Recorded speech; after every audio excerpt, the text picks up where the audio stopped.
On a cold evening in November 1953 in Colorado Springs, a young housewife named Ruth Simmons calmly took her seat in businessman Morey Bernstein's living room. No one suspected then that the hypnosis experiment conducted that evening would soon make the previously unknown woman's name famous worldwide and forever change debates about reincarnation. Ruth was a member of an average American middle-class family. As a 29-year-old housewife, she lived with her husband and child in a modest home in Colorado Springs. Nothing suggested that this quiet, reserved woman would soon become one of the most famous subjects of regressive hypnosis in history. She had been interested in spiritual topics since childhood, but never thought she herself could be part of something extraordinary. Morey Bernstein was a 43-year-old businessman and amateur hypnotist. He had been experimenting with hypnosis for years, primarily among his friends and acquaintances. Past life regression was still a novelty at the time, and Bernstein was curious whether he could help someone recall memories from before their birth. "I never would have thought that what I did that evening would forever change my life," Bernstein later wrote in his book about the case. "Ruth was so calm and receptive to hypnosis that I decided to try, taking her back beyond her childhood. During the hypnosis session, Ruth entered a deeper trance than ever before. Bernstein slowly guided her back in time, all the way to before her birth. Then something unexpected happened. Ruth's voice changed, and she began speaking with an Irish accent. She claimed to be Bridget Murphy, born in 1817 in Cork, Ireland. Ruth, who introduced herself as Bridey Murphy, began telling detailed stories about her 19th-century Irish life. She described her parents. Her father was called Duncan Murphy, who was a lawyer, and her mother Kathleen. She spoke about her childhood in Cork, their house and the neighborhood. The details were stunningly accurate for someone who had never been to Ireland. Bernstein listened in fascination to Ruth's account. The woman described how she grew up in a Protestant family, how she learned to read and write, and how she met her future husband, Sean Brian Joseph McCarthy. The story was so rich in detail that Bernstein decided to continue the experiments and record everything on tape. Over the following months, they held a total of 6 hypnosis sessions. Each time, Ruth slipped into Bridie Murphy's personality and told more and more details about her 19th-century life. She spoke about family celebrations, Irish customs, the local priest, and even daily life. According to Bridie Murphy's story, she married Sean McCarthy at 19 and moved to Belfast. Her husband was a lawyer, just like her father. They had no children, which was a great sorrow for her. She died at 66 in 1879 after falling down the stairs and breaking her bones.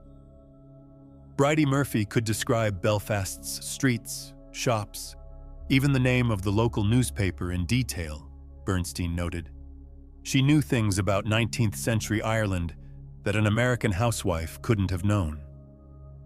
During the hypnosis sessions, Bridie Murphy also performed Irish dances that Ruth had never learned. She sang traditional Irish songs that were unknown to Ruth. Most surprising was that she spoke some Gaelic words, even though Ruth had never learned the Gaelic language.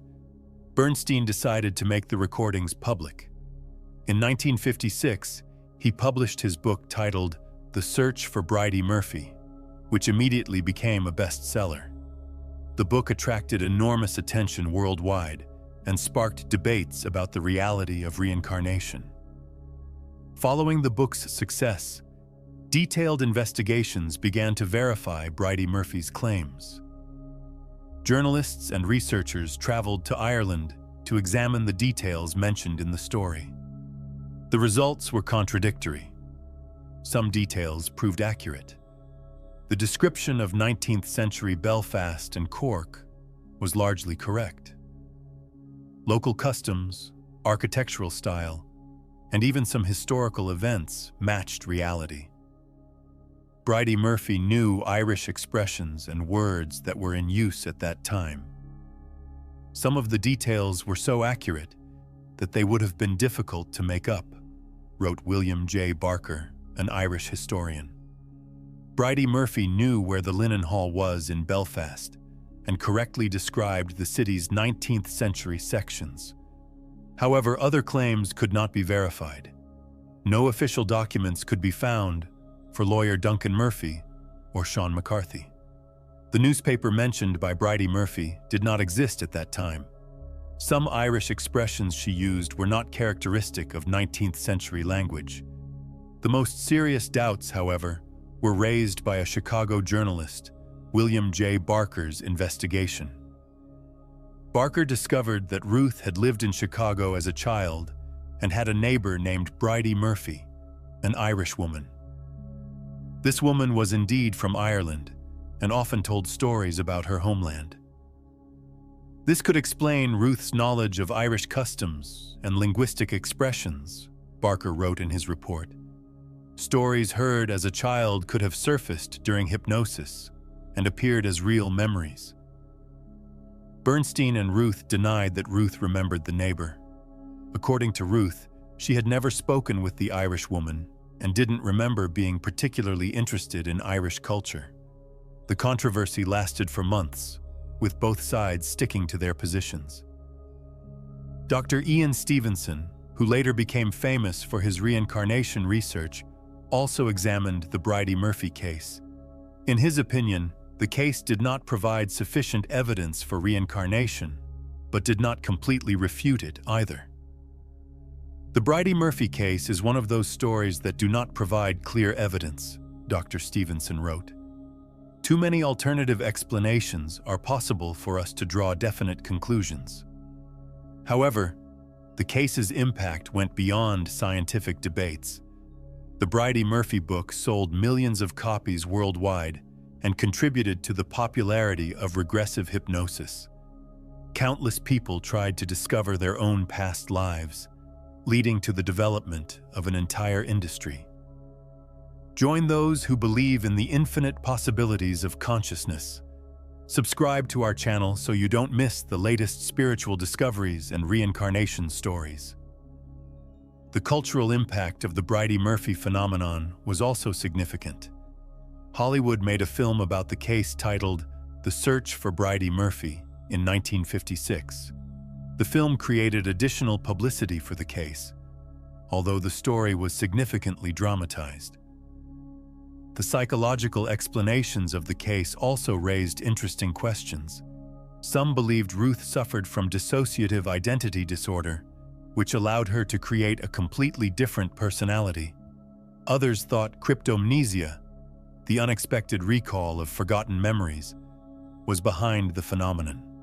Dr. Milton Klein, a respected hypnosis expert, saw the case differently. Something special happened in Ruth's case, he stated. Regardless of whether it was reincarnation or not, during hypnosis she accessed memories that were not available to her in a normal state. The fame permanently changed Ruth Simmons's life. Although she initially enjoyed the attention, she later found it increasingly burdensome. The constant questions and skeptical voices reinforced a firm decision in her. She would no longer participate in hypnosis sessions. "I didn't ask for this fame," Ruth said in a later interview. "It started as an interesting experiment, but then my whole life was turned upside down. I can't say whether what happened was really reincarnation, but I know something special happened to me." Bernstein continued regressive hypnosis with other subjects, but never again managed to produce such a spectacular case as Bridey Murphy's story. He later admitted that he often wondered whether it had been right to publicize Ruth's story. Modern hypnosis research puts the Bridey Murphy case in a new light. We now know that memories recalled under hypnosis are not always reliable. Suggestion and expectations can significantly influence what a person says under hypnosis. According to Dr. Michael Heap, former president of the British Hypnosis Society. Regressive hypnosis is not a time machine that takes us back to the past. Rather, it's a creative process in which consciousness connects existing knowledge into new narratives. However, this doesn't mean that all regressive experiences are false. Some researchers believe there may be cases where genuinely otherworldly information surfaces. The question is how to distinguish these from fantasies and cryptomnesia. One of the most important lessons of the Bridey Murphy case was how crucial scientific investigation is in evaluating such phenomena. While the initial enthusiasm was understandable, only detailed examination revealed the case's true nature. Dr. Eugene Bliss, psychiatry professor at the University of Colorado, who participated in examining Ruth's case, put it this way: "The Bridey Murphy case showed how careful we must be with extraordinary claims. Each case must be examined individually, and we must not be satisfied with superficial evidence." The case's impact on reincarnation research was also significant. Although it didn't provide clear evidence for reincarnation, it directed attention to this field. Later researchers like Dr. Ian Stevenson developed much stricter methods for investigating such phenomena. Ruth Simmons later withdrew from public life and tried to live a normal life. She remained in Colorado Springs with her husband and children, avoiding media attention. According to friends and acquaintances, she never spoke about Bridey Murphy again and tried to forget the entire experience. Bernstein continued his business career, but remained interested in paranormal phenomena throughout his life. He wrote several more books about hypnosis and consciousness, but none attracted as much attention as his first work. The legacy of the Bridey Murphy case is complex. On one hand, it contributed to the popularity of regressive hypnosis and the revival of debates about reincarnation. On the other hand, it pointed out how important skepticism and scientific rigor are in such fields. Today, more than 70 years after the case, regressive hypnosis is still used for therapeutic and research purposes. However, professionals have become much more cautious in interpreting information obtained this way. The scientific community is generally skeptical about reports of past lives, especially when obtained only through hypnosis.